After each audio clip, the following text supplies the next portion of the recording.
আমি 5 ওয়াক্ত নামাজ পড়ি কিন্তু সিগারেট খাওয়া ছাড়তে পারছি না, উপায় কি?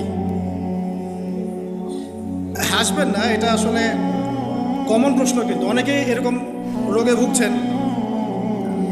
সিগারেট আপনাকে ছাড়তে হলে ভাই একদিনে ছাড়তে হবে, একদিনে। আজকে খান, শান্তি মতো খান, খেয়ে কালকে বলবেন কালকে থেকে খাবো, আজকে বলবেন যে কালকে থেকে খাবো। আপনি যদি প্ল্যান করেন যে আমি 1 মাস পর সিগারেট খাবো না, আপনি ছাড়তে পারবেন না। আপনি 1 বছর পর ছাড়তে পারবেন না। আমার কথা বিশ্বাস হচ্ছে না? যারা সিগারেট খাওয়া ছেড়েছে, একদিনে ছেড়েছে, কাল থেকে খাবো না, শেষ। এর বিকল্প কিছু খান, মুখে এমন কিছু রাখেন যেটা আপনাকে ওই নেশাটা দূর করাবে। ফর এক্সাম্পল, আপনি কি জর্দা ছাড়া পান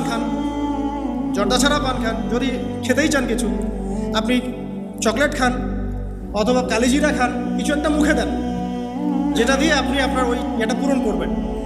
আর একটা বিষয় মাথায় রাখবেন, নামাজের হিসাব সবার আগে দিতে হবে। যদি সিগারেট খাওয়ার মতো সামান্য ইস্যুতে আমার নামাজ নষ্ট হয়ে যায়, তাহলে তো আমার চেয়ে বোকা আর কেউ নাই পৃথিবীতে। অতএব নামাজকে সর্বোচ্চ প্রাধান্য দিয়ে সিগারেট খাওয়াটা আজকে থেকে ছেড়ে দেন।